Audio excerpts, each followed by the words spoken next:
Can charities solve the problem of Gaza? The solution is more than humanitarian in almost every one of these situations now. They merely provide like a sticking plaster solution to our challenges. And where in our history have we gone round bucket in hand? This is kind of like the cycle that our charities are stuck in. And until I think we're not brave enough. Some Muslim charities overspend on salaries, for example. Some Muslim charities, they're leaking money. If there is one criticism that I do have of our sector, and I don't have a lot, by the way, do any of our charities put 5% aside, 1% aside for lobbying? By high net worth, we mean rich people do.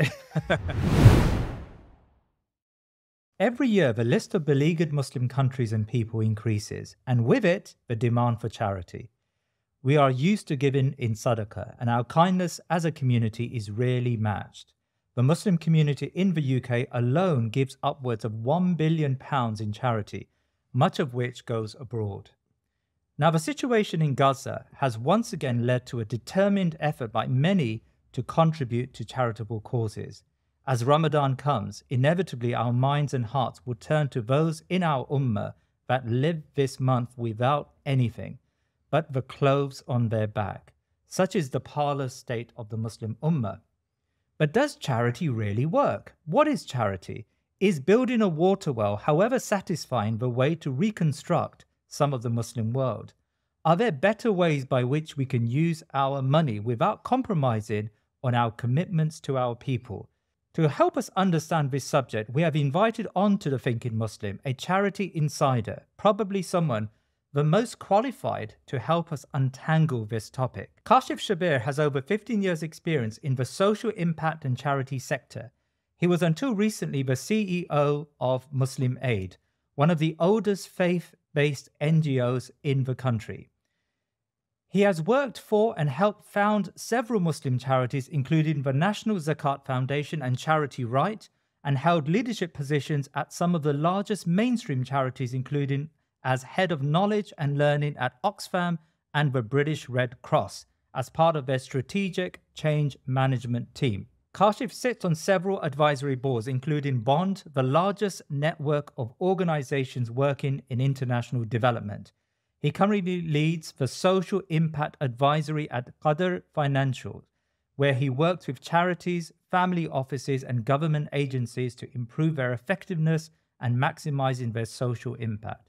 Kashif Shabir, Assalamu alaikum wa rahmatullah, and welcome to the Thinking Muslim. Wa alaikum assalam wa rahmatullahi wa barakatuh. Honor and pleasure, and huge fan of the podcast. Thank you very much. It's really wonderful to have you with us, Kashif. Now, Kashif, we met a few weeks back at a cafe in South London. I never go to South London, so it was an experience for me. I think it was both. And we got speaking about the charity sector and Gaza. And of course, Gaza remains a real problem in the Muslim Ummah. So I suppose the question to start with is, does charity really work? Can charity solve the problem of Gaza? The answer to that question is no. Not the way that we do charity right now. No. And that's for a number of reasons. The problems like Gaza, or the situations like Gaza that exist in the world today, are just so much more complicated geopolitically than maybe humanitarian situations that we've had in the past. Syria, Yemen, you picked them, all of them. Where our charity, I think both the definition of the word charity that comes out of this, and also the way in which our charities, I guess, disproportionately balanced only on the humanitarian side, is probably not an adequate solution to solving a problem like Gaza. Right. And we saw that obviously with unfortunately the stopping of aid trucks when even organizations like the UN were trying to get in and stuff, and the aid trucks were held up at the borders and stuff. So you can see that, even if you gave hundreds of millions of pounds at that point in humanitarian aid, because of the lack of advocacy, diplomacy, or whatever you want to call it, the political will to change the situation there as well, that humanitarian aid isn't going to get where it's meant to get to. So I think there's two reasons why. One is, the way that we've interpreted charity from an Islamic point of view into this Western way, I guess, of how charity is defined, and this disproportionate amount of giving that goes into humanitarian side, which absolutely has to be done. Please don't misinterpret what I'm saying. But the solution is more than humanitarian in almost every one of these situations now globally. Syria or any of the Rohingya or any of these Muslim countries. I mean, we've been to Rohingya as part of the charitable work that projects we've been involved in.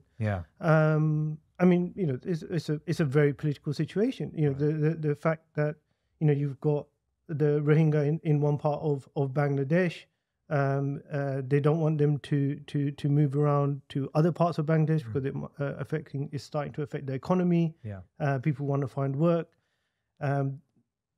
Rohingya is a good example, actually. I mean, there's actually an island that the Bangladesh government and the NGOs have built offshore. It was 3 hours on a military boat from Chittagong, where the idea is to house the Rohingyas now. And it can house up to, I think, 100,000 or something like that. Can't remember. But the Rohingyas don't want to go there because it's isolated. Nothing, everything has to be brought in, food and so on and so forth. So that's just another example. Obviously, when Syria was happening and Russia was on one side, and at that time Russia was blocking the aid coming into Syria. So.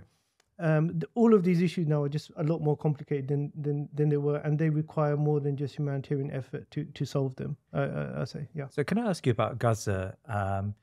We know that the West have now, in effect, defunded Gaza, Unwra, the chief UN organization responsible for distributing aid to Gaza. So on a practical level, I mean, we're talking, on the 7th of February, how does aid get through? How does aid get through? Look, I think some of these developments, I think even on an international scale, with organizations like Unwra, are quite unprecedented. Really? You've got a United Nations body being obviously accused of aiding the attacks in Palestine, and because of that, funding of I think the number was around 400 million from the countries that have withdrawn funding. Really? 400 million plus. Wow. that they got a shortfall of, and you have to remember, UNRWA's responsibility is not just the Gaza Strip. They are responsible for the refugee camps, doctors, teachers, schools, hospitals in dozens of countries. And so they the head of UNRWA mentioned I think yesterday, the day before, that I think 30,000 UN employees are now at risk of not getting paid. But to answer your question, how is aid getting through? Look, yes, UNRWA is the largest organization there. They haven't shut them down. Their funding has obviously been withdrawn by the major countries. They haven't been thrown out of the country. So they are still working. Other NGOs are still working, and there is still avenues of aid that is getting through to the borders. They have been open to some extent. Obviously not to the level that we would like. But NGOs are working there, the larger charities especially, and the aid is trickling through.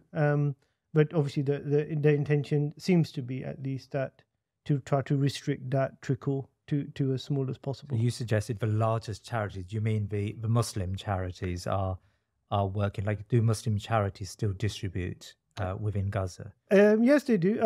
Muslim and non-Muslim. Give me some of those charities, for example.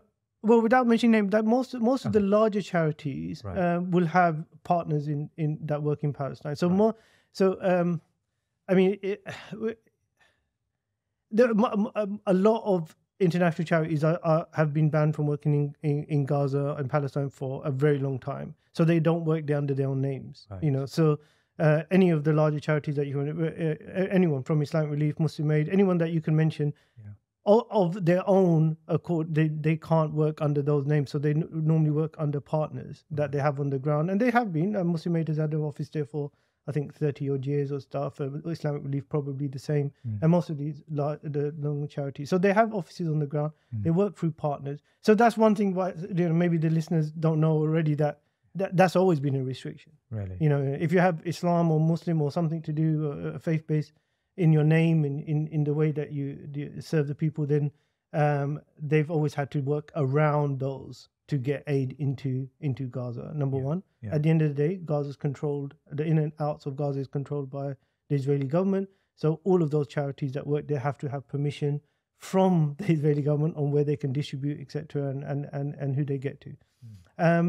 But yes, they do, and all of those charities probably still have access to some level of distributing that cash. It's not probably, it is just not at the level that the people need right now. The ones that have access, yes, there's no doubt that the prioritization is given to the registered charities, the larger charities that are there, starting with the UN charities and then working your way down. Right. And that's Muslim and non-Muslim. So those that are collecting money for Palestine, my advice, I guess, is that in situations like Gaza, you would stick to the structured and largest charities, only because they are normally registered.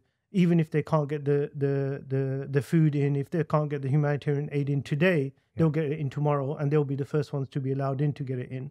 So let me understand that. So are you saying that if I wanted to give money to Gaza, it probably would be better for me to give it to a larger Muslim charity who would have partners on the ground and who would have communications with, say, Unwra or Awqaf, exactly, rather than a smaller charity? I think in this situation, for sure, smaller charities, absolutely, our brothers and sisters that run those have their place. Sometimes they can get to places where others cannot, but I don't. In this situation, I wouldn't risk that personally. Kashif, you've got a lot of experience of the general charity sector. You've worked in Muslim charities and non-Muslim charities. Now, one of the claims made against Muslim charities is that they merely provide like a sticking plaster solution to our challenges. I mean, how would you respond to that claim? I can understand why. I think in the modern context, why people will say that. But before I think I answer that question, I think we need to be very appreciative of the critical role, especially the Muslim charities play, both in our faith and in our communities. Living in non-Muslim lands or a majority non-Muslim lands, they are playing a critical role in the collection and distribution of our charity work. Quite frankly, places now that we can give to, that me and you by ourselves, if we couldn't collect our funds together and distribute in those areas, we wouldn't have the same impact. But we wouldn't, right? I mean, sending a couple of £100,000 into one of these countries versus me or you sending our individuals that got donations to those countries definitely has a more impact, and they have more sway, quite frankly. They can work with the governments, they can establish longer term programs, etc. So they are critical. They are critical in both collecting our zakat and distributing our zakat because of the way where we live and how we now live in modern society. But I think the question is now, are they still not fit for purpose, I guess is a bit strong, but are they still set up in a way to be most effective? Right. And I think that's where I would probably challenge that. Is the charity sector now set up in a way, or has it moved far enough along that evolution to address the current challenges that we have? So explain that. So what should they be doing that maybe they're not doing now to resolve some of the longer term problems? You mentioned, I think you touched upon the longer term development stuff. It's very hard, for example, in the charity sector, in our and with our audiences, it's not, the blame is not only for our charities, right? We tend to be quite emotional people. We react to emergencies, and most of our charities raise that money on the back of those emergencies. If you look at fundraising initiatives, and fundraising in any of our charities, and maybe even non-Muslim charities, that when there's an emergency, we'll all latch onto that emergency, right. and off the back of that emergency, earthquake last year exactly, in Turkey, exactly, yeah. Right. I mean, and the Palestinian cause, just FYI, Yeah. I mean, you can almost guarantee, anyone who's working in the Muslim charity sector can almost guarantee that around about Ramadan time something's going to happen in Palestine. I don't know if that's on purpose by the Israeli authorities, etc. But normally around Ramadan time, something will happen. You'll get a bump, and suddenly your appeals gets shifted around the Palestinian cause. Yeah. That then has a knock-on effect on your rest of the fundraising. Right. It's easier to raise money for emergencies than it is for, quite frankly, longer-term projects. Right. I can report back to Jalal on his donation and what impact it had in an emergency. It bought X food packs, it bought this and that, medical equipment, etc. I built a house even. It's quite easy to report back on those things, and the figures look really good on annual reports and donor reports. What's harder to report on and takes longer as impact is the longer term stuff. Right. If I told you, what contribute to this climate change issue, if I can give an example, it might be easier to understand. Yeah. Places like Bangladesh, we've used Bangladesh twice now, but places like Bangladesh have monsoon floods, or parts of India have a monsoon flood every year. Right? You build every time the coast where people make their living or fishing, etc., rice, they need that rain, and so they build these houses or what we would, I guess you can't really call them houses, but dwellings along the coastline get wiped away every year. Right now, obviously, the climate change issue is becoming a thing, right? So like, if we're not talking about climate change, every year you're collecting money to build those houses for these people. Yeah, you build those houses next year, knowing as a charity, that next year these are going to be demolished. Yes. Now, either you can now say, okay, you know what, we need to step back. We can't carry on collecting money for these houses. Let's tell people about climate change and how this is affecting things, and join the climate change lobby and educate our donors on this thing. That's a lot of work. It's much harder to do. Yeah. And then trying to report back on that. I mean, you can imagine, like, so Jalal's giving me £100 and he says, okay, I'm convinced you're right. We need to work on this climate change stuff. Yeah. And I finally get £100 out of Jalal for this climate change. And now I have to report back to him like what we've done on climate change. Yeah. I mean, it's really hard. Whereas you give me £100 and say, give it to me, Palestine, I can say to him immediately, I bought you 2 food packs. They cost me 50 quid each, and they're going to feed a family of 5. Yeah. Yeah. So this is kind of like the cycle that our charities are stuck in. And until I think we're not brave enough to address and say, okay, you know what, we might lose out on this emergency. Right. We're not going to put Palestine out there because we're focused on the long-term solution. Until we're brave enough and our charities are brave enough to do that, I think we're going to still continue in that cycle. So I do want to talk about the longer term solutions, because I think we need to elaborate on what that is. But before we get there, just compare, please. You've worked in the non-Muslim or non-faith-based sector. You've worked with Oxfam and British Red Cross, I think. Compare that sector with the Muslim charity sector. Like, where do they come together and where do they divide? Yeah, it's a question that people ask me often. Like, oh, you know what, it must be better. It must be better in that's in my mind. yeah. It must be better because they're bigger, they're richer, and quite frankly, and more organized, maybe. More organized and stuff. Yeah. And the truth is, and the normal response I give to people is the problems are the same, the numbers are just different. Really? So sometimes there's an extra 0 at the end of that problem. Sometimes there's a 0 less. Yeah. The salaries aren't any better than the Muslim charity sector. So people that think, oh, you know what, you're in Oxfam, so you must have earned a lot more. It wasn't a lot more. I had a massive team in Oxfam, and probably the biggest team I've managed outside of when I was a CEO. And I know how much I paid those people, and then I went into the Muslim charity sector, and the differences in that regard wasn't so much. If you look at the scandals and the issues that some of these larger charities have gone into over the last X years, not mentioning any names. I mean, they're horrendous. They're horrendous. You can't possibly even put them on the same scale as the kind of things that we accuse our Muslim charities of. Give me some examples. Not with charities, but just examples of what scandals are we talking about? If you pick up, okay, so what in the Muslim charity sector, what is the biggest thing that we've kind of experienced as a sector, or even with our biggest charities? We've never been accused of running away with money, right? We as a sector, we're not known for that. We are more frugal, quite frankly, than the majority of the sector. Yeah. We are more generous as a community than any other sector, even with that.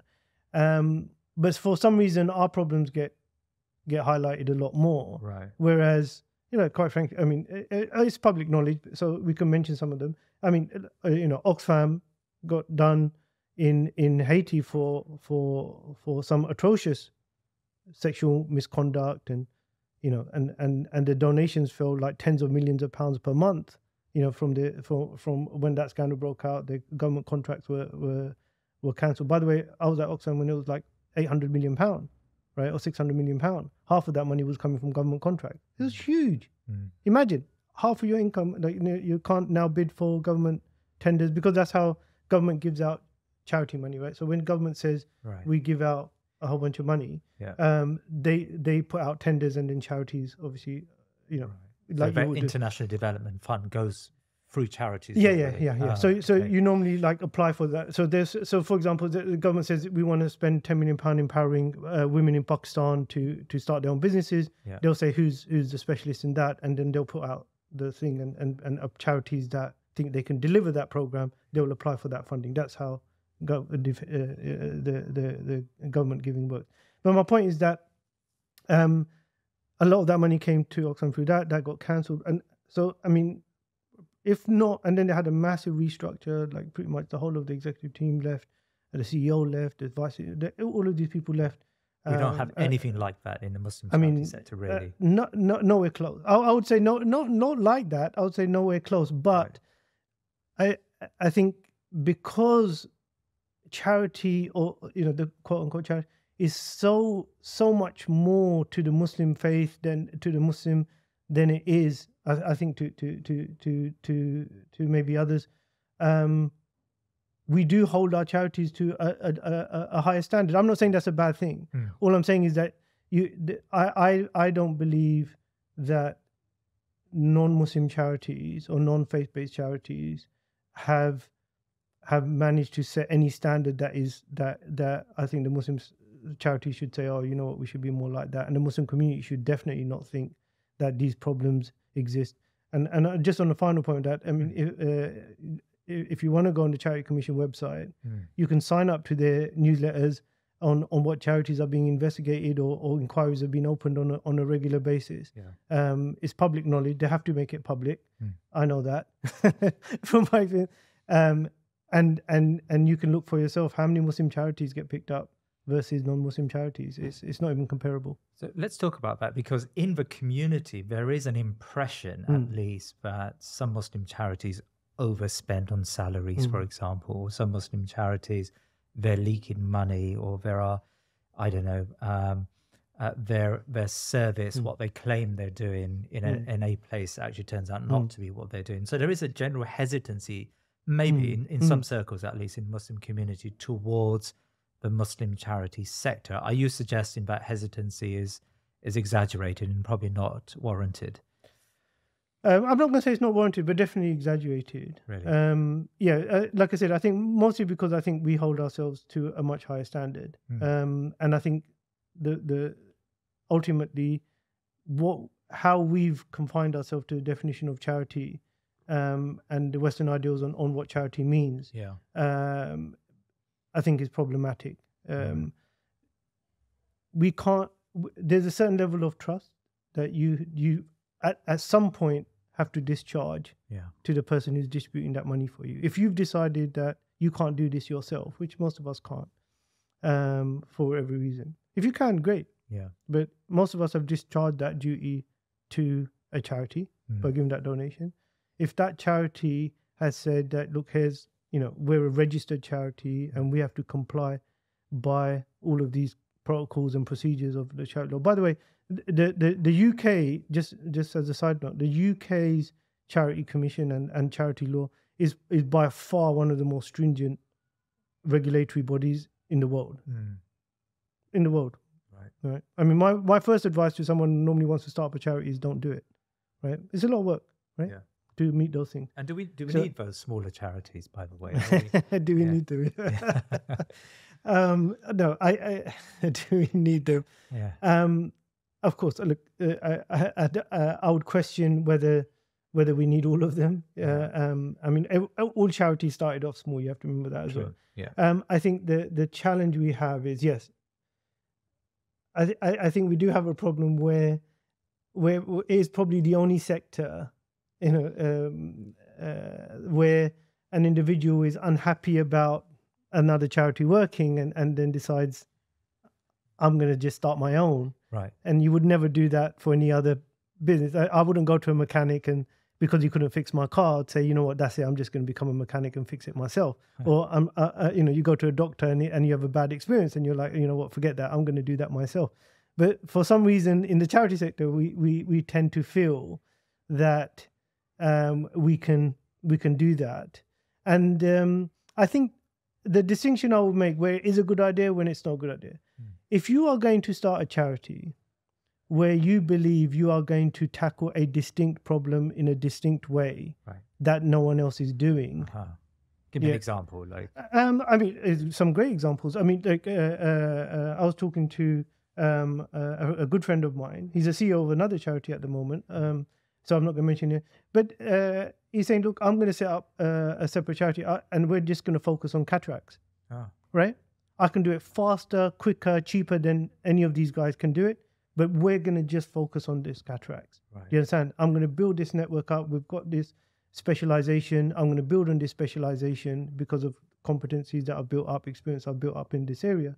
And then we're going to outsource that service to the big charities, right? We're going to say, look, if you want to do anything to do with the cataracts, you come to us, which makes complete sense. Right. Because Muslim Aid might not want to be a cataract specialist, right? Islamic Relief might not want to do that. Like you understand? We don't have to build our own teams. We can say, okay, these guys do it really well and do it really efficiently. Yeah. It makes sense. If you're going to, so that's when I think it makes sense. Absolutely makes sense. But if you're going to say, I'm going to start up a charity because I'm upset, or I don't believe, I believe I can do it, I'm going to do the same thing that Islamic Relief or Muslim Aid or any of these big guys do because the admin is too high, or they're inefficient, or I believe they're corrupt, etc. And I'm going to do it. What normally happens, Jalal, I can tell you, because those charities normally come to me for advice, is it does work up to a certain point. It does work. You are normally cheaper until you hit that first £1 million, £2 million in donations. Yeah. You are more efficient because you can get volunteers to do a lot of the work. You can strike deals. You can get into places that maybe the bigger charities find hard to get to.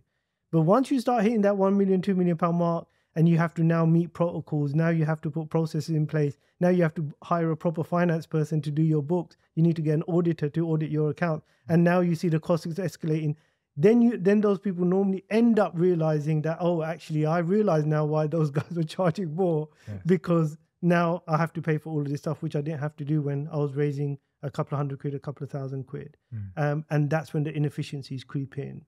That's when the inefficiencies creep in. So, yes, if you've got a focus, if there's an area that you're going to do and no one else is doing that, and you can provide a value add to that thing, absolutely start. You can bring those experiences. But if you're just doing it because you're, quite frankly, cheesed off with someone else, I think, you need to relook at your intentions and see, okay, what can I do to influence that? And then rather than split the thing. And just to finish off with an example there, I was in Bangladesh when the Bangladesh floods happened. And then an earthquake happened in Pakistan, and my team, at the time I was at Muslim Aid, the campaigns had kicked off in the UK to collect money for these floods. And unfortunately, a few of the smaller charities, they launched their campaigns and they literally used each other's pictures. Right. So you're getting these WhatsApp messages and email campaigns, and they'd used So it was clear that we just looked like a mess. We just looked like an absolute, we just looked like a mess, unorganized, unstructured. Whereas in Bangladesh, where I was sitting at the time, they were very organized. The government was very organized. Okay, you know what? They divide up the sections of relief into the camps into quadrants, and charities are responsible for a certain amount depending on how much you could do. They assign those quadrants, and you're looking at these campaigns, and I was like, it just looked like a total mess. So I think that's where unfortunately there's that duplication of effort and waste of resource.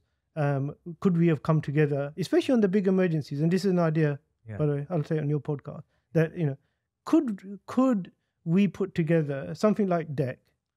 That's the emergency umbrella organization. Yeah. Right? So what DEC do? Again, it's a good maybe education for ourselves. So DC Disasters Emergency Committee have 12 members. Islamic Relief Fund is the only Muslim charity in there at the moment. But they have these members, and but they just run appeals. They don't actually do the work. They run appeals.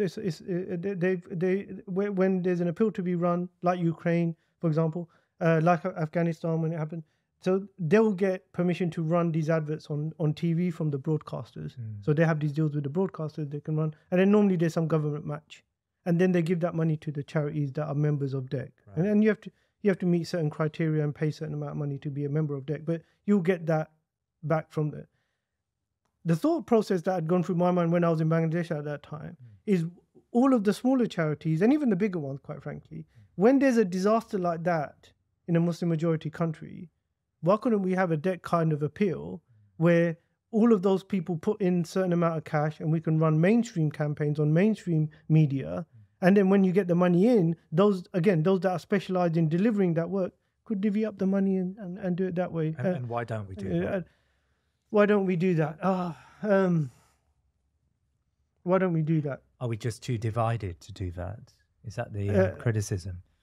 Yeah, I think you've been involved in a number of grassroots projects, and so have I on different levels. But yeah, unfortunately, if there is one criticism that I do have of our sector, and I don't have a lot, by the way. I don't. I think on the whole we're very good at what we do, and we have sincere people that have, quite frankly, taken huge sacrifices to work in that sector. They can make money somewhere else quite easily. So it's a sector that is run by, quite frankly, a lot of selfless individuals. However, we are just very bad at working together. And even as at CEO level, I tried, and other CEOs I'm sure have tried to, even for the purposes of PR, to show that we can collaborate and execute on a project together, and we weren't able to. I'm not saying that we don't talk to each other. There's a massive amount of communication. There's forums now set up, Muslim Charities Forum, others, where charity leaders come together. But it seems like that's where the collaboration, unfortunately, and obviously the evidence is in our work that we haven't managed to execute on the ground in a united way. And yeah, I mean, I'm sure part of that has to do with egos. Part of that probably has to do with people, our own charities being afraid of the reputation, maybe of being associated with another brand or with another name. Losing donors, obviously, is a big one. So, if we do it with them, would we lose our funding, or would we lose our donors to those? And people have done that, unfortunately, to each other. Some people still do that online and compete with each other's names and try to But yeah, look, the truth is, that hasn't happened at any respectable level. Kashif, at the start of the show, I mentioned, I think it was from the Ayan Institute, this figure of 1 billion. Muslims spend $1 billion in charity every year, disproportionately, probably more than other communities, I would imagine, in the UK. How accurate is that figure from where you sit? And does most of that money go to Muslim charities? The figure is between 500 million and £1 billion a year. Yeah. Every year. Wow. Yeah. Is given, and that's just the UK, right? So, listeners and yourself know that if you add up the income of all of our top charities and the medium ones, anyone's, we come nowhere near that figure. Really? So where's that money going? So the technical term for it is unstructured or structured giving, right? Structured giving is coming through some sort of vehicle like a charity, and they donate your money on, or they take your money and take that amana, take that trust and donate it on your behalf. Unstructured is, remittances, Jalal's sending money to people directly himself. And as a community, you can easily calculate that most of that money is still very much unstructured giving.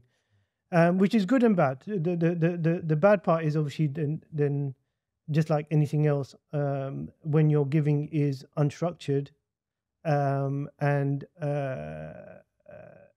distributed wider, the impact of that giving is drastically reduced. So and you can see it. I mean, we are recognized as the most generous community in this country, maybe globally, but definitely in this country recognized as the most generous community. But and with the amount of money that we give, which is miraculous, by the way, because socially, economically, we're at the bottom, and we give the most, which is, subhanallah, just a testament to our faith and to the community. But on top, but we don't, as regards permanent infrastructure or Awqaf or establishments, we don't really have a lot to show for it apart from our masajid, which quite frankly we can't even take credit for, which was probably done a generation before us. Yes. But yeah, I mean, that's how much we give. Most of it is unstructured, and because it's unstructured, we probably are not having the best impact that we probably could have, to solve some of these problems. So I want to talk about the impact we could be having. And of course, you and I and all Muslims in this country, we give charity because there is a very strong Islamic basis behind giving. So from Islamic history, from the Islamic text, like what is charity? I mean, it may sound like a simple question, but how do you understand charity from an Islamic perspective? We probably should have started with that, with that question. I think a lot of what we're seeing in the Muslim charity sector is because we've tried to, and we continue to try to fit ourselves into the mold of what Western societies have described as charity. Right. And we know from our faith, and I'm not the best person to ask what charity means in Islam. And mashallah, you've had other guests on the program that are much better and have defined that better than myself. But what I can say from my limited knowledge, and inshallah, please, you can contribute, is we know what charity is. We know the different ways that the Prophet ﷺ and Allah subhanahu wa ta'ala has described charity and sadaqa in the Quran, right? Look at the variation that we have, the holisticness of what we talk about when Allah subhanahu wa ta'ala quote unquote mentions charity. I can only mention charity. Arabic, English is quite frankly my natural language, so I have to use the word charity as well. But even saying, every time I say it, I'm like, I'm doing a disservice. The Prophet ﷺ is describing charity as a smile.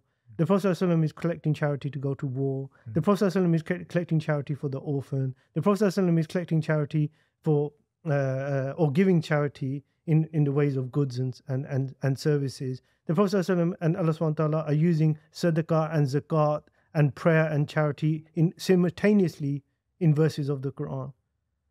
I mean, just in those few examples, look at the vastness of what Allah and His Messenger are referring to as charity, and we've brought it down to calculating 2.5% of whatever you're owed. And how do we do that on stocks and shares? How do we do that, compared to over an equity fund versus your pension pot? The gold that I'm wearing, do I need to pay on that, or can I say that's what we've reduced it down to?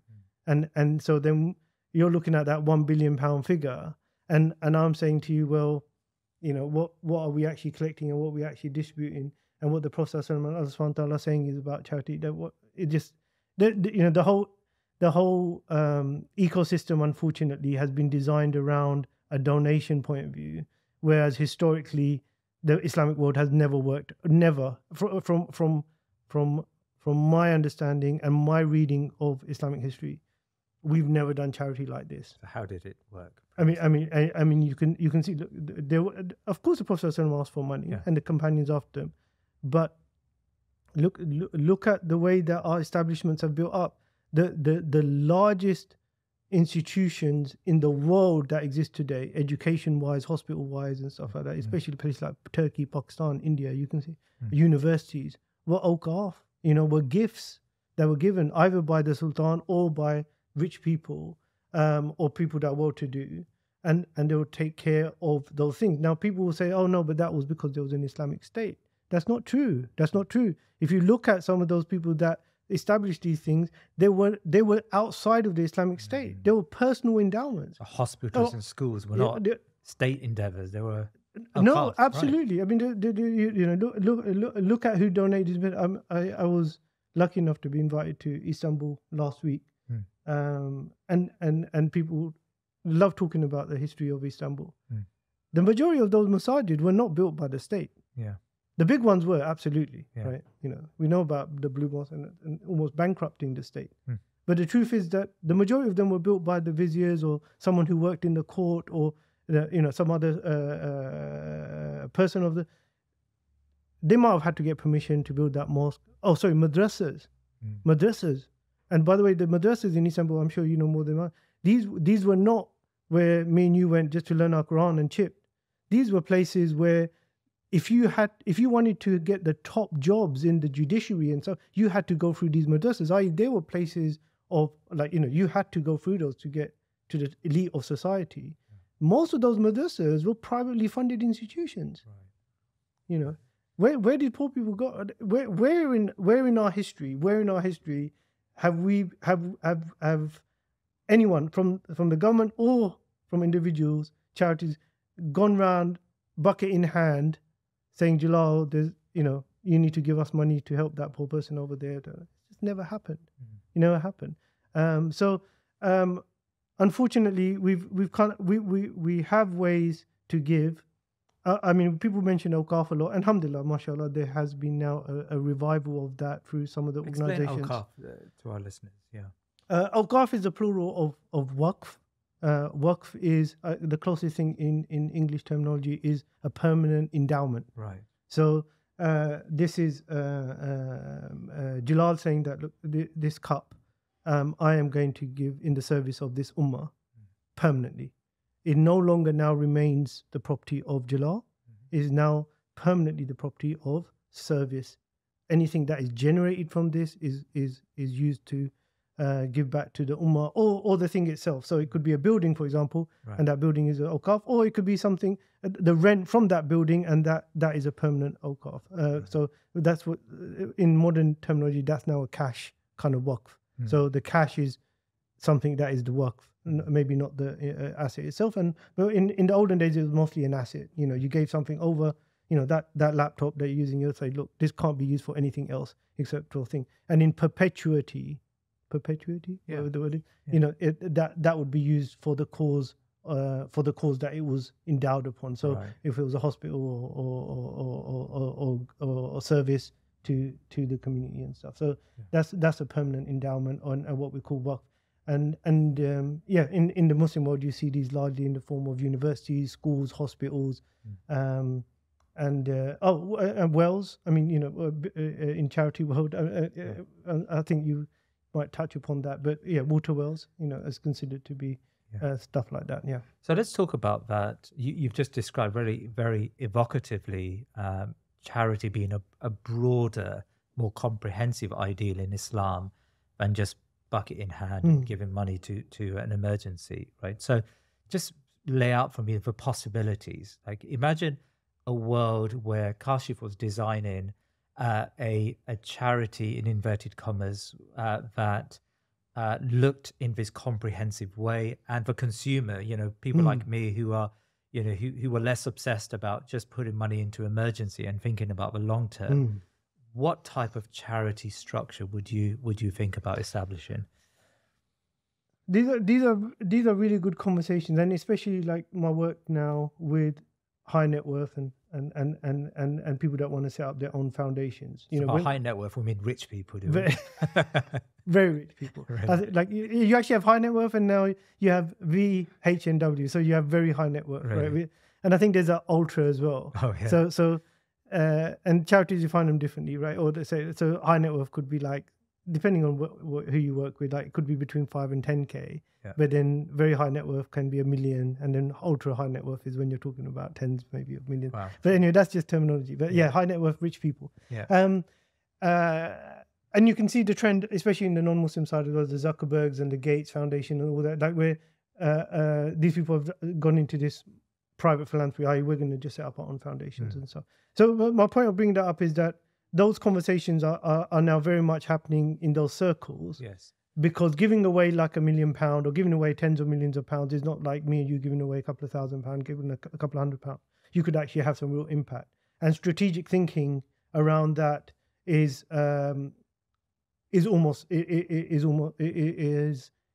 fundamentally always critical.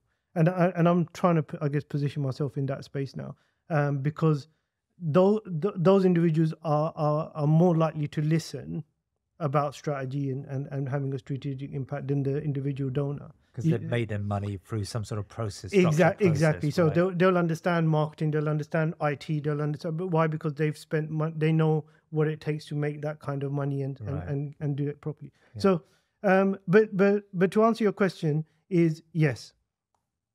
Our charity historically, and especially amongst the larger charities in the UK and quite frankly in the West altogether, had largely been disproportionately on the humanitarian side. So Allah subhanahu wa ta'ala, for example, has given us 7 categories of zakat, as we know in the Quran. We're largely covering 1 and 2 all the time. Whatever the disaster is, whatever the problem is, we're collecting for 1 and 2, right? Now, Allah subhanahu wa ta'ala says that you should give to the traveler, you should give to the people whose hearts are inclined, you should give to X, Y, and Z. There's a reason for that.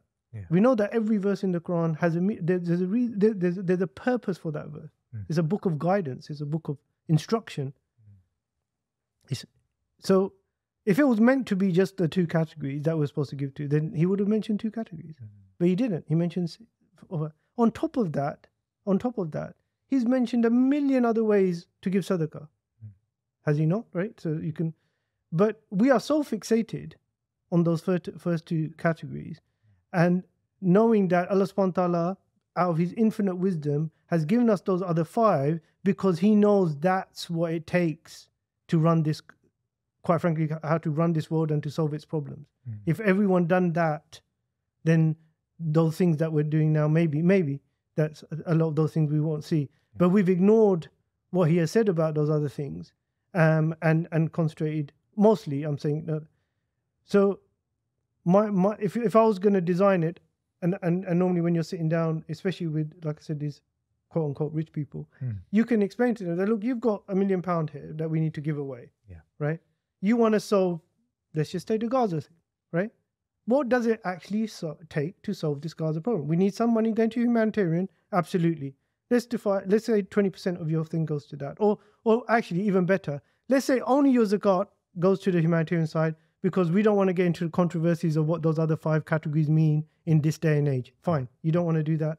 Let's just give your zakat to the humanitarian side. All this other money that you've got to give away, why don't we look at some of the other ways that we can solve this problem? Who's paying for lobbying groups to change the story around Gaza, to get those trucks in? So those humanitarian aids you're giving to, who's going to open the gates for those? How do we open those gates? What's the theory of change behind that? Oh, actually, we need to do this, and this. Who's funding that? No one, right? The media, right? Now, some people say that, that's what Allah subhanahu wa ta'ala means by the hearts that are inclined, etc. Maybe you could influence the media by doing X, Y, and Z. Fine. You don't want to give your zakat there. Give your sadaqah there. If your ultimate goal is to help Gaza, you need to look at that theory of change. Sorry, I'm using theory of change because that's what we use in the sector. Fantastic. That i.e., what does it take to actually create change? Yeah. And then distribute that money according to the things that you actually need to create that change process. Yeah. And I think you don't need to be a rocket scientist to figure out that I need to split my money across these other causes. And there are people there that are doing that work now. Really good organizations that are lobbying our politicians for to stand up and stick to the ground. I mean, we saw trickles of that, with some of these ministers stepping down and not voting for the ceasefire, those that didn't want to vote for the ceasefire and stuff. And they stepped down. They did step down. Now you can argue, oh, they were going to do that anyway and stuff. But the truth is, there was some pressure happening there. The marches, who's paying for the marches, man? When we met at those marches, I mean, a few 100,000 people every time. There's a stage set up there, and quite frankly, as a charity worker, every time I see that stage, I'm like, who's paying for it? Yeah. Like, am I paying? Like, I'm not paying for it because I haven't put anything in that thing. But if we're not prepared to look at these other ways along that theory of change to have that impact, then quite frankly, don't expect change to happen. And don't blame the charities. Yeah. Because you're just paying them for food parcels. They're delivering those food parcels. And next year, they're going to come back to you and ask for more food parcels because that problem is still there because you've neglected all these other ways that by the way, I'm not making this stuff up, right? Oh. There's theories of change for all of these areas. And you would argue that those people on the other side know what they are and they've done a very good job at blocking us off. And I think almost conspiracy-like that if we can just focus these people around humanitarian, then we're all right. I ain't got no evidence to back that, but you can see where that's what I'm trying. Well, it's a fascinating point that you raise about these wider approaches, this theory of change that you talk about, because in effect you're saying that even if 20% was spent on humanitarian and 80% was divvied up, in various ways to deal with the wider problems surrounding that humanitarian disaster, I suppose your argument is that may actually make the 20% go far further. 100%, 100%, 100%. Yeah, exactly.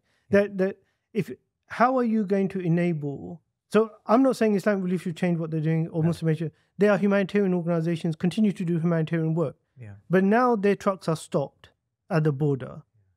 What effort has the Muslim Ummah put together, individually and collectively, to aid the opening of those borders? What have we got in place? I'd say almost zero, like zero. Do any of our charities put 5% aside, 1% aside for lobbying? You understand? Who have we got on board that we can pick up the phone to and say, hey, you know what? We'd like to put our name to this thing. And by the way, you can see in the current situation, and I think it's probably better not to, but even if we have put our name to something, it's almost insignificant. So we have no influence there whatsoever. And then what I'd add to that is then we complain that the media is controlled, but no one's donating anything to things. One thing I fundamentally believe, a very good friend of mine who runs a charity that is working to think to try to address some of this stuff, it mentioned to me once, and I absolutely believe it, that any of the tools that are available to quote unquote the other side are available to Muslims. Really? Are available to Muslims. Whether you want to call that the media, whether you want to call that charity work, the lobbying, all of these things are available to Muslims. Yeah. So let's tackle that head on, because this is quite. I'll be honest with you. I'm probably a recent convert to what you're saying. In fact, it's probably you that convinced me on that demo that we were walking through a few weeks back. That we've got a very narrow conception of charity in our community, and in a way that's holding us back. So let's talk about advocacy work. You've worked in Oxfam and British Red Cross, and I noticed that these charities do a lot of work on educating. They do a lot of work on exposing poverty from a statistical perspective, from a propaganda perspective, and that's pretty effective. I mean, the Oxfam, X number of people have half the world's wealth. That goes around, and that's a really effective way of expressing the inequalities that exist in the world. And of course, that takes a lot of effort. It does, yeah. So that's a really structured effort. Do we see any analogous type of activity in any of the big Muslim charity sectors? No. Dedicated advocacy resources, I think, are almost... How much do they dedicate to advocacy for, say, Oxfam? I mean, none. I think. I mean, you can't. There are some charities that have employed, even Muslim Aid. Like we have employed or we did employ an individual, maybe two, that would do some of this work. But as regards an established, structured advocacy department, remit, mandate, I don't think it exists. Actually, no, I think it doesn't exist, right? Yeah. So we might turn up at the climate conference, right, with a table, right? So I think that and we have done, or some of the charities have done. Yeah. But a sustained advocacy group looking out for the issues that we are passionate about, that we are collecting money for, that we are raising funds for, campaigns around, our very existence is built around. We're not doing that, and they are effective. I mean, I remember when I was at Oxfam, we had this statistic about the one that you mentioned, and I think it was like 80%. If you put them, you could fit them all on a single decker bus or double decker bus or something like that. Yeah. And they mentioned that the statistic at Davos, right? Like they got stage and they made and mentioned at Davos. So these kind of things do open up with diplomacy. Most of the larger charities, their CEOs or their leaderships, most of their time is doing what? They're not going around fundraising. Do you understand? They're attending these events. They're making friends. They're getting invited to these things so that they can then carry that message on to that stage. Right. We don't tend to get invited to those stages, and the truth is because we don't invest in it in our charities. So I think it's wrong. I think sometimes we're playing this victim thing. Oh, you know what? We won't get that stage. Well, how much have we actually invested or educated our communities to say that, look, this is an important thing that we need to be doing. So pay us to do that work, instead of feeding that orphan. And that's a hard call to make. Yeah. But if you're brave enough to make it, the right people will give money to you, and then you'll get that stage. And then you say, if after doing that and then someone refuses you that stage, I think then you can kind of, oh, you know what, they're refusing our thing. But we're not even on the first step. We haven't tied our camel, and then we start complaining that we don't get that exposure. So let me get this. Let me try to connect these things. So, for example, as you know, I've been working on sort of Muslim vote initiatives around the country and speaking to different communities, and inevitably you come across really intelligent political operators within the Muslim community who've got a lot of experience. Maybe they were previously in the Labour Party or whoever. And they've got a lot of experience, but they've become disillusioned, say, with the mainstream parties. And most of them that I've noticed are working for the mainstream charity sector or for advocacy in the mainstream. And I've always commented to them, well, why don't you work within the Muslim community? Maybe set up an organization and bring you guys together. And their answer is the Muslims will never pay for it. We will never. That type of long-term thinking just doesn't exist, and we will never have like a credible stream of money, for the next 5 years to leave our jobs to work in.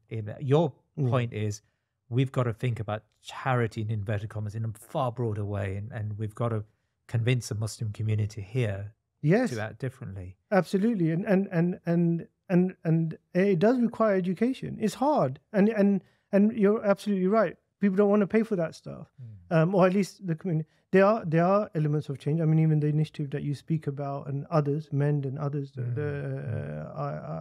are involved in trying to change that narrative. But I mean, even before, look at organizations like Cage or Hugs.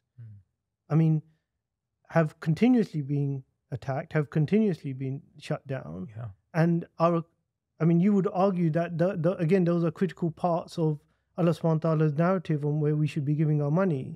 But they've always found it hard to raise money because they're associated with, anti-terrorism laws and people are afraid that they might get labelled if they send their tenor over. I mean, that's the other thing. A lot of us think, we're more important than we actually are. Is that, if I send my 20 quid over to them, I'm going to get labelled and I'm going to be thrown in prison. And it's like, we're just not that important. Most of us are just not that important for anyone to come after us or label us. But you're right. Fundamentally, I believe that there's an education to take place in our communities that, look, giving money is great, and we are immensely appreciative as a sector of how much money we get. And like I said, on the whole, and I can't think of any real example where we don't do our best to get that money to where it's supposed to go to.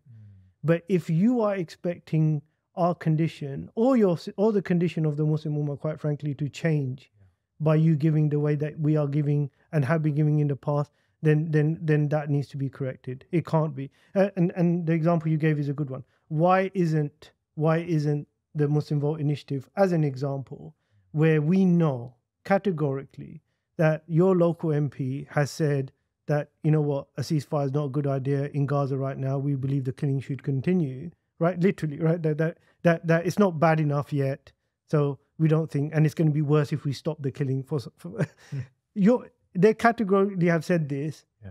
He's coming up for election. You have the majority in that council or in that constituency to be able to make a possible impact to remove this person, but you're not willing to donate towards that initiative. You're not willing to work towards that initiative, so that your humanitarian aid, the place where you did give your £50 to, is going to be sitting in that truck on the border, not getting through because you decided that, this Muslim is not worth my money, or, oh no, it doesn't make a difference anyway. I mean, it's just so counterintuitive that, I mean, I don't know what else to say. Some of these things are enablers so that you can do that other stuff. And I think we need to re-educate ourselves and our communities, our families, whoever, our parents, that, look, if you want to continue doing what you want to do and save these orphans, save these widows, save the humanitarians, then we're going to have to work on this side. Otherwise, slowly, that's going to get shut down. And they have. Look what happened. I mean, as soon as the ICJ ruling came out, I mean, the very next day, we shut down Unwra. Yeah. That's how easy it was. And where were we positioned as a community to stop that from happening? Zero, right? So I mean, maybe this is an unfair question, but do you think we are different to, say, the American Muslim scene, where obviously they've got much more money, probably, certainly do have in the US, but they do seem to be building broader institutions, and we can debate the effectiveness of it. And, I think that's a fair thing. But British Muslims, we tend to give for these emergencies and give a lot of money, whereas they're thinking about the long term. Is that a unfair? I think overall the charity sector, especially the Muslim charity sector, generally is more on the emergency side, even in the States. Right.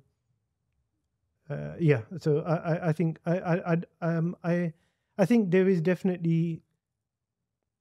Yeah, I don't know if I know enough, to be honest. You're right. I mean, I spent like 13 years working there, not in the charity sector, before moving into the charity sector. Yeah. And there are really good examples of infrastructure institutions. I was listening to a podcast the other day, and I think it was like the first, like, for example, mental health institution set up for Muslims, right. By Muslim psychiatrists to address like the thing, and apparently it's the first one. I don't know if it is, but that's what it said. So I think, yes, you're right. There probably is more examples of that in the States than we have here. But I think the more problematic thing for me is we're not even looking at setting those kind of things up. So it's not just they've got one, we haven't got one. Yeah. Is it because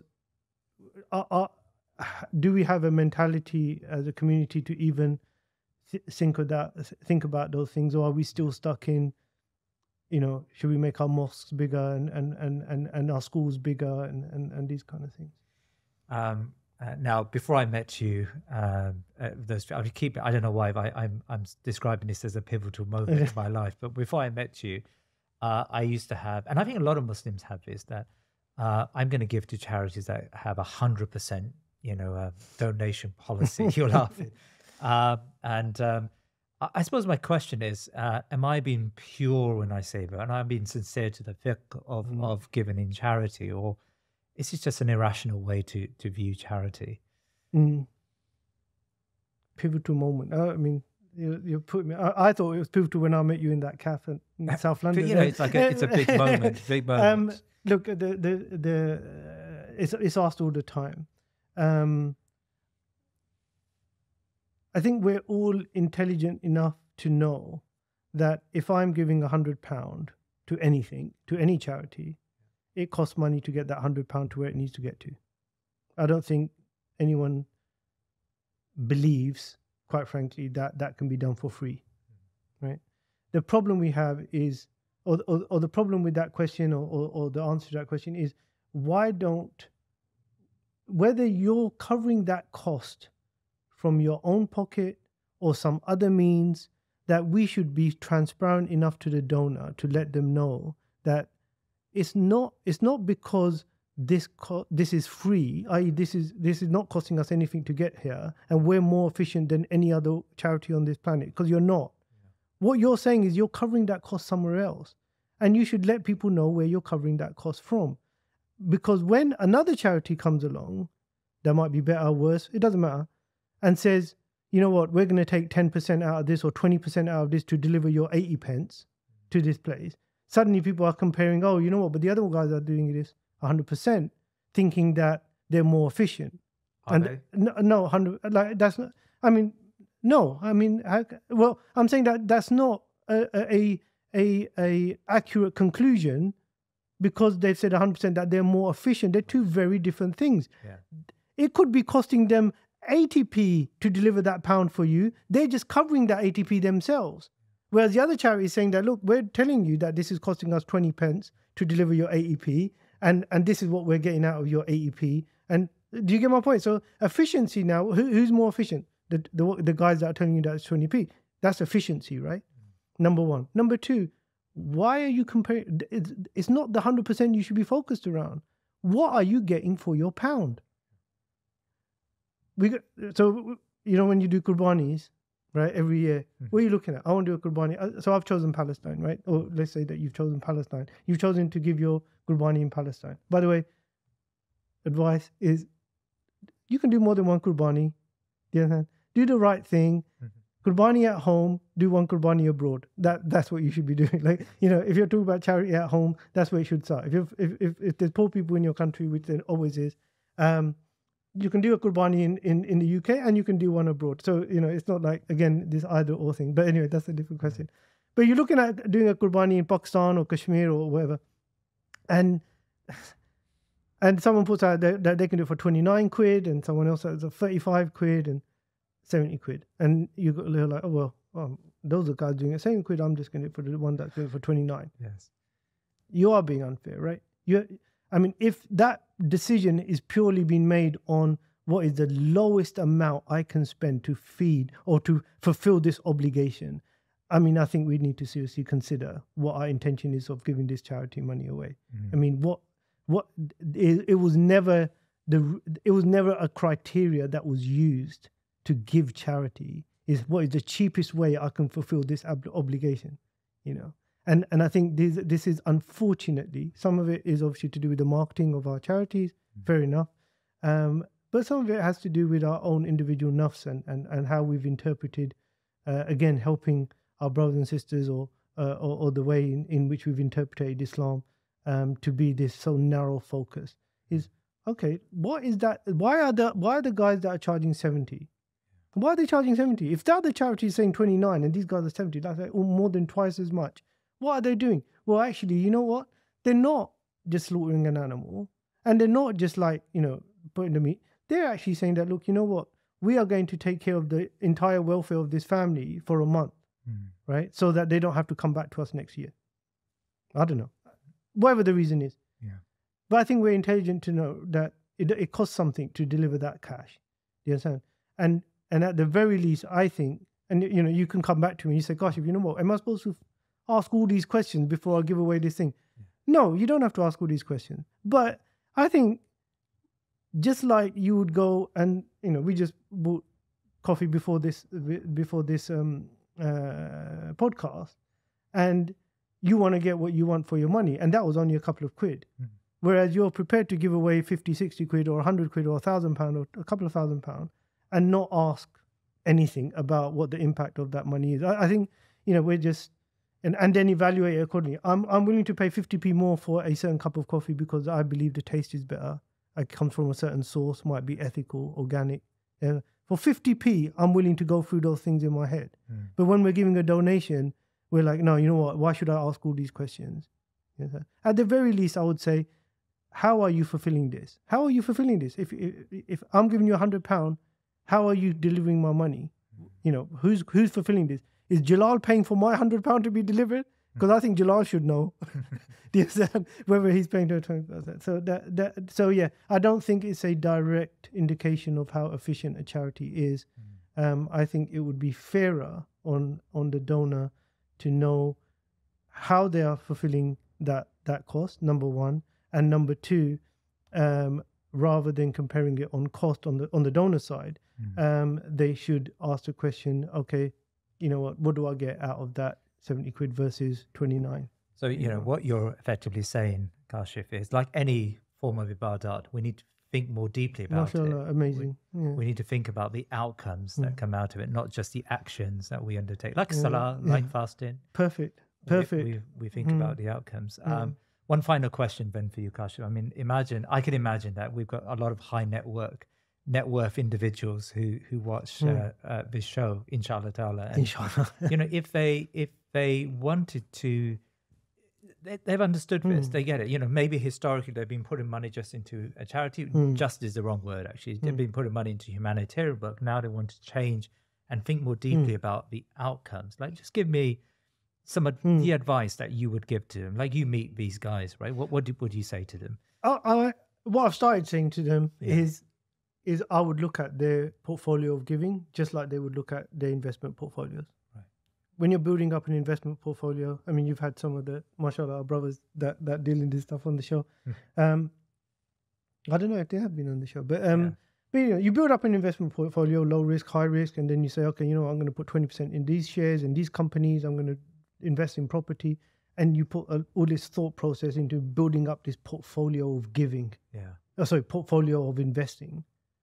And I would say to them, just like you put your effort and strategic mind and all of that insight into building that portfolio, talk to a specialist like me, or someone like me who knows about that sector, just like you would speak to an investment advisor on and say, hey, you know what, I've got this fund, I'm setting up a foundation, I want to give away this money, help me build up this portfolio where first I can have the impact in the areas I want, and no problem choosing. If you're inclined to domestic abuse or solving the problem of not inclined to do inclined to solve the problem, then let's look at the charities that are working in that sector. What does it actually take to solve this problem in this region, in this country? Do you want to solve the domestic abuse problem in the whole of Africa or Kenya or just a town in Pakistan maybe? Do you understand? What is your mandate? What would you like to be involved in? Because you can choose. Right. That's your prerogative. But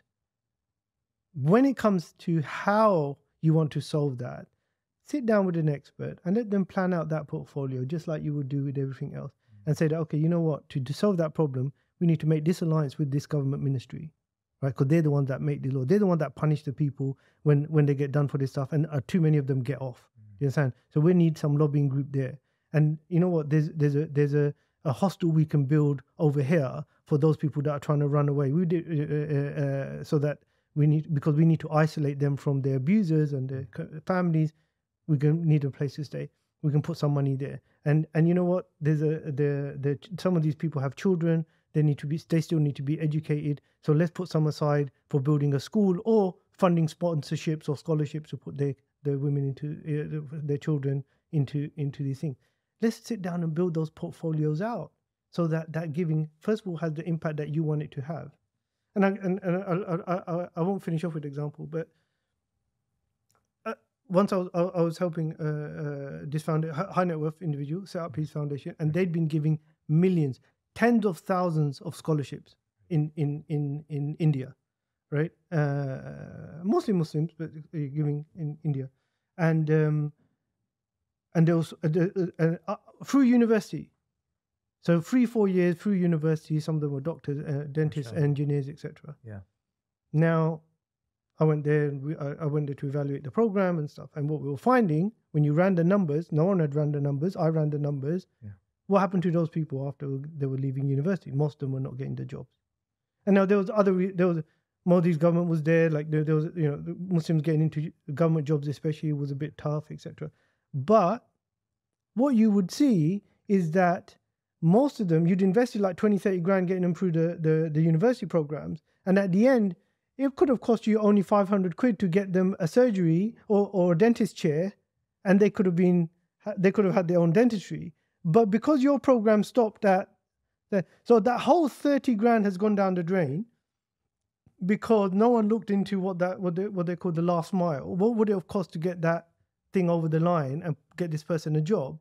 And it's up there. Now, as someone who's giving away so much money, you want to know how you can make that impact. And quite frankly, you need to speak to experts that need to do that. And you need to sit down and build that portfolio out so you can do or get to the place that you want to get to quicker, cheaper, more efficiently. And just look at it a little bit more strategically than just giving money away. And then, quite frankly, normally, especially high net worth people, they'll give it away. They'll be upset because whoever they're giving to didn't achieve the objectives they do, and because they're so successful in whatever they've made their money from, they normally break off, and then they'll say, "Oh, I'm just going to set up my own foundation now," and bring someone in like me and help them set it up. I mean, I would rather they carry on giving to people that are specialists, but unfortunately, that's the cycle they get into and stuff. Gosh, Shabir, it's really been a fascinating conversation today. Jazakallah khair. Thank you very much for your time. No, thank you for inviting me. Thank you. Please remember to subscribe to our social media and YouTube channels, and head over to our website thinkingmuslim.com to sign up to my weekly newsletter. Jazakallah khair.